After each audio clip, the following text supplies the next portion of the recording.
Oi, meu nome é Rogério, eu sou médico ginecologista, sou especialista em tratamento de endometriose.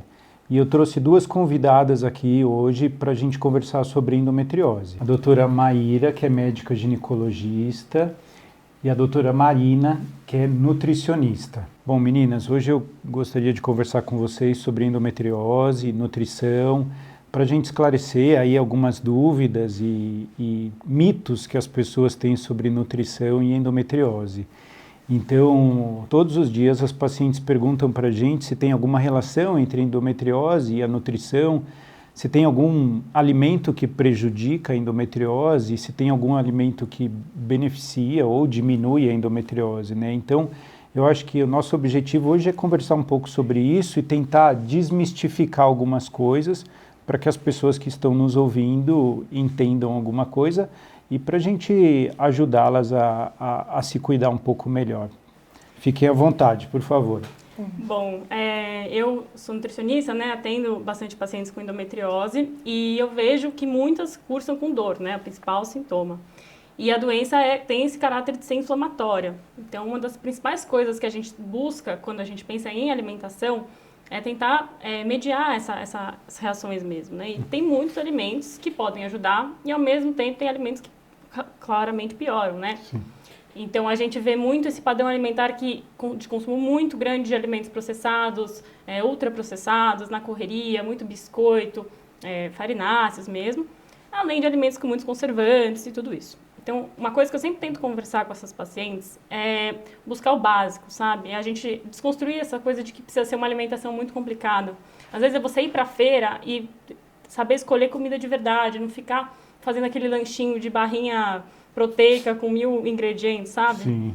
Então, assim, comer alimentos in natura, muito essa coisa de carne vermelha. A gente tem um pouco de mito de ser um super vilão, mas a questão é buscar alimentos de qualidade, assim, então, equilibrados.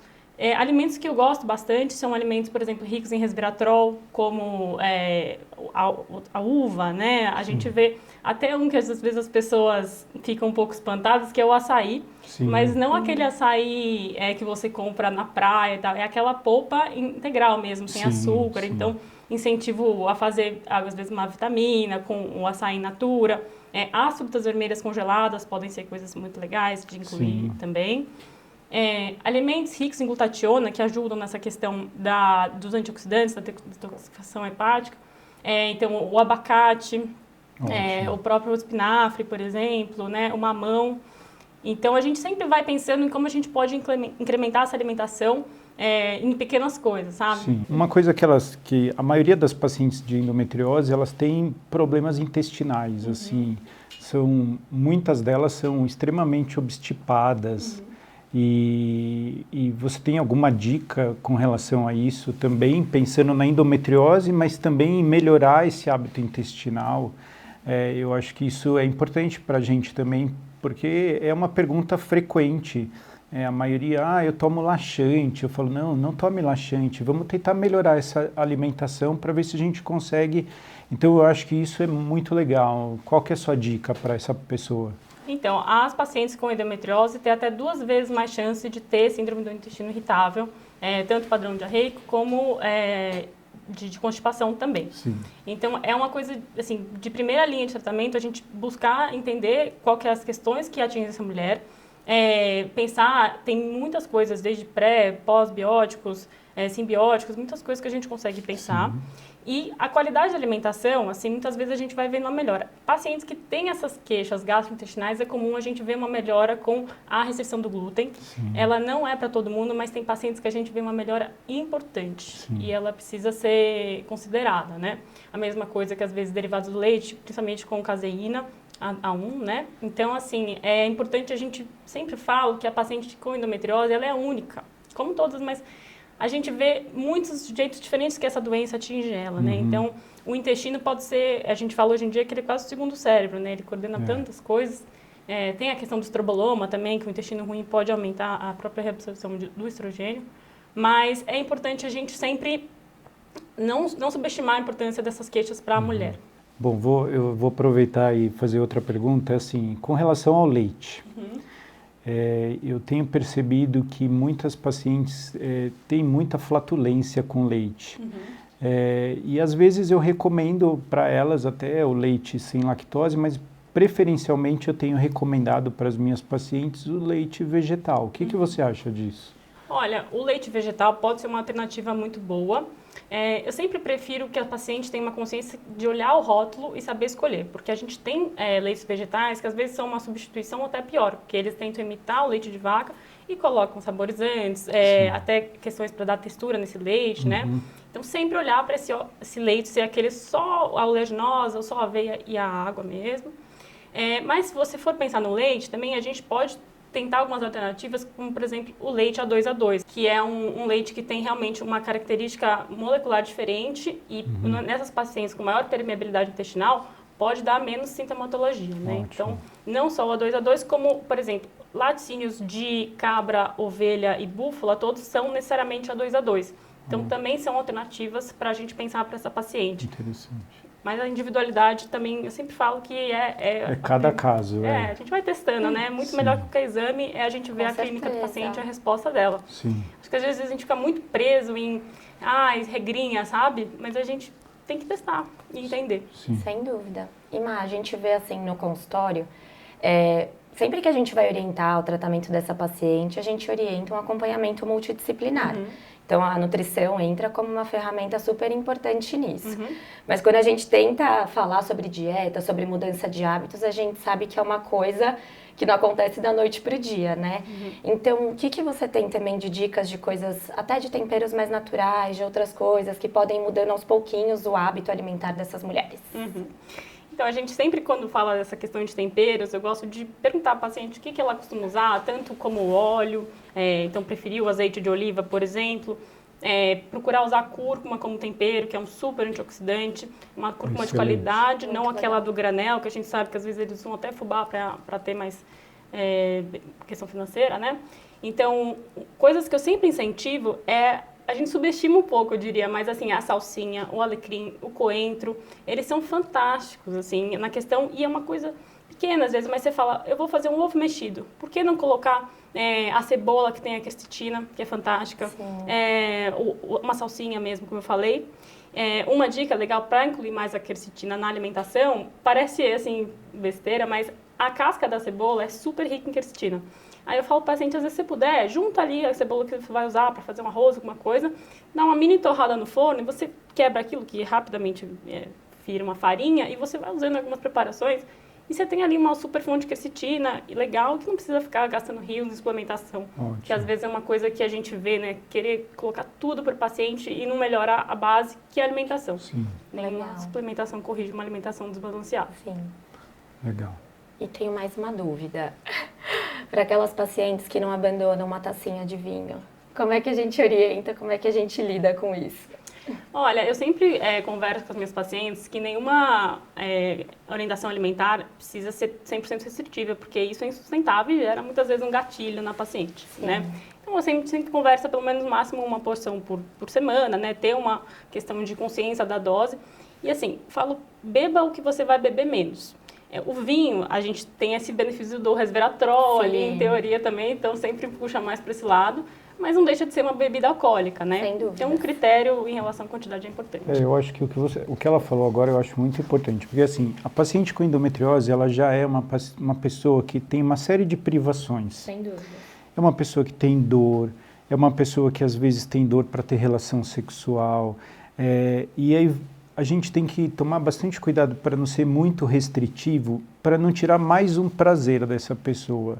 Eu acho que é importante a gente orientar, eu acho fundamental isso com relação à questão da dieta anti-inflamatória, para evitar, principalmente hoje, né, tem se falado muito de açúcar, né, alimentos ultraprocessados, mas a gente tem que ir aos poucos ir introduzindo isso, e por isso que eu acho fundamental a ajuda do nutricionista, porque até porque a gente, durante a consulta médica, a gente às vezes fica focado na questão do tratamento, do medicamento, da cirurgia, É importante ter um profissional que saiba conduzir isso, mas eu acho exatamente isso, para a gente tomar cuidado para não ser restritivo demais com a paciente, para não tirar um prazer que ela tem da vida, lógico.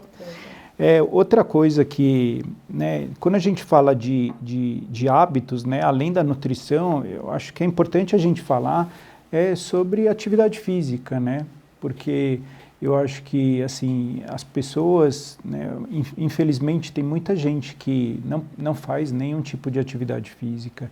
E se a gente conseguir estimular essa pessoa, além de ter hábitos alimentares adequados, a fazer algum tipo de atividade, eu acho que isso é muito interessante também, até para a melhora da dor, para você ter uma melhora na sua qualidade de vida.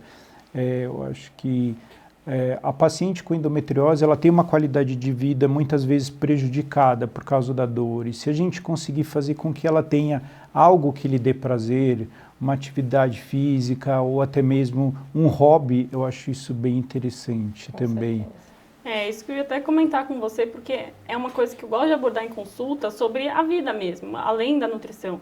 E o hobby, que você falou, às vezes entra com uma coisa para preencher. Às vezes você vê essa geração nossa, toda muito no celular, totalmente desconectada com o mundo de verdade. Assim. Então, eu incentivo muito essa questão de fazer o exercício como prática para a cabeça também, uma questão de saúde mental importante. E assim, uma aula de dança que ela vai fazer, que ela gosta. Uma questão, assim, por exemplo, um hobby, aprender a pintar, aprender realmente se desconectar um pouco. E porque a gente fala muito dessa questão da multidisciplinaridade. Então, eu vejo a atuação do profissional de educação física também importante e do psicólogo, que ajuda muito em vários pacientes. Assim, a gente vê muitas, como a gente estava falando antes, além de cursar com dor, às vezes chegam pacientes que têm o diagnóstico pela infertilidade, que também é algo que acaba mexendo muito com a paciente, por toda a questão de... É uma cascata, né, de autoestima que vai sendo prejudicada aí, né? Sim. Com certeza. E até falando desse tratamento multidisciplinar, a gente sabe que a fisioterapia pélvica também é fundamental, algo que faz ajuda muito no controle da dor. Sem dúvida nenhuma. Vamos ver se numa próxima ocasião a gente traz um fisioterapeuta para falar de fisioterapia pélvica. Sim, no consultório a gente tem fisioterapeuta e assim, eu já acompanhei casos de pacientes que tiveram melhoras importantes, assim, em relação... Não sou da área, mas acompanho, né? E sim. Super legal. Marina, e aproveitando que a gente falou um pouquinho sobre o vinho, qual que é a sua opinião para essas pacientes com relação ao consumo de chás, de café? Tem alguma diferença na qualidade, na quantidade? Conta um pouquinho pra gente. Olha, eu acho que pode ser muito benéfico para a mulher com endometriose o consumo, só que eu sempre prezo pela essa questão da qualidade mesmo. Então, se você puder investir, vale a pena um café gourmet ou até um café especial, que é um pouco mais caro também, mas que são mudanças pequenas, mas que vão trazer um benefício, né? Aí, falando de chás, a gente tem estudos muito legais com o chá verde, né, que tem muitos benefícios antioxidantes, então eu sempre incentivo o consumo, assim, uma vez por dia, até 2. E a questão, assim, chá de gengibre é muito legal, o chá da própria cúrcuma, o chá da camomila, pensando mais na questão da dor em si. Então, a gente tem muitas coisas que podem ajudar na paciente com endometriose. Legal. Nossa, chá de cúrcuma nunca tinha ouvido falar, que legal. Você ferve a raiz em si, sabe? Que legal. E deve ser anti-inflamatório, assim como a cúrcuma. Que legal, aí foi uma dica bem legal. Bom, eu acho importante a gente conversar sobre isso, porque assim, muitas vezes a hora da alimentação, da refeição, é um momento prazeroso para a pessoa, onde ela está com a família, curtindo um bom momento. Então, a gente orientar ela um chá, um café, ou até mesmo com relação à alimentação mais adequada, para não tirar esse momento de prazer que ela sente. Então, eu acho que isso é bem legal, a gente dar dicas para que a pessoa persista no momento de prazer, ali com a família, mas de uma maneira mais saudável. Você tocou no assunto de infertilidade e frequentemente as pacientes perguntam: doutor, tem algum alimento? Essa semana mesmo me perguntaram, tem algum alimento que ajuda para aumentar minha fertilidade? Eu não soube responder. Você tem alguma dica? Olha, esse é um assunto que também dá pra gente conversar muito longe nisso, né? Mas eu acho que assim, a gente pode pensar, obviamente, na mesma questão do padrão alimentar. Tem suplementos que podem ser muito, muito legais, como a coenzima Q10, né? O NAC, o ácido alfa-lipoico também. Então, eu acho que assim, a gente tem que entender quem é essa paciente, né, tudo que levou ela a essa condição e a gente tratar mesmo, porque tem muitas variáveis, né, assim, além da localização da endometriose, por exemplo, na pessoa. Mas eu gosto muito, como eu falei, do próprio resveratrol, enfim, na alimentação. A gente tem que... Uma coisa que a gente tem que se preocupar é em FIV, né? Se a gente vai fazer a FIV em si, o resveratrol não é tão interessante no momento, por exemplo, da implantação. Mas pensar realmente o ômega 3 é algo que é muito legal para essa paciente, até endometriose no geral. Eu gosto de suplementar ômega 3, acho interessante. A gente pode falar de muita coisa do suplemento aqui, né? Zinco, vitaminas, antioxidantes em geral. Então, tem que ter cuidado com o embasamento científico, porque não é tudo que é tão estudado realmente. Os estudos com o padrão alimentar sempre foram mais difíceis de serem realizados, porque você tem muitas limitações, né, científicas. Sim.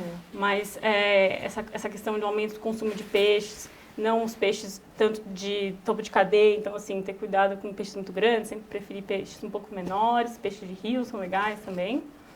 E uma coisa que eu queria comentar da endometriose também, que vai além da alimentação, é a questão dos xenobióticos, que são assim, coisas que seu corpo não assimilaria naturalmente. Então, por exemplo, eu sempre converso sobre preferir alimentos orgânicos, se você tiver essa condição financeira, eu acho que é algo legal. Por exemplo, quando você vai escolher cosméticos, assim, às vezes ter atenção aos metais pesados, então eu pessoalmente gosto de dosar alumínio, algumas coisas assim, para realmente pensar no paciente além da comida mesmo, porque a gente tem contato com tanta coisa, assim, por fora, e não vai contabilizando. Eu acho que a comida, às vezes, a gente percebe mais um pouco, sabe? Então tem que ter esse cuidado no sentido mais geral. Bom, eu gostaria de agradecer a vocês pela nossa conversa, foi excelente. Certamente a gente vai ter outras oportunidades para conversar. Obrigado, Maíra. Obrigado, Marina, pela presença de vocês. Foi um prazer enorme. Espero ter esclarecido as dúvidas do pessoal de casa. Bom, muito obrigado, doutor Rogério, doutora Maíra, pelo convite hoje. Meu Instagram é nutri_marinacmq. Estou disposta a vir de novo, conversar mais, porque é um assunto de saúde da mulher que eu gosto muito. Principalmente porque a gente vê muita melhora, assim, e isso é muito gratificante. Então, muito feliz de estar com profissionais da área aqui também. Muito obrigado. Muito obrigada, Rogério, pelo convite para vir aqui bater esse papo hoje. Obrigada, Marina, pelos esclarecimentos. E, bom, meu Instagram é @doutoramairaboldrini e eu estou aberta para responder mais dúvidas e também para compartilhar outros momentos desses com vocês.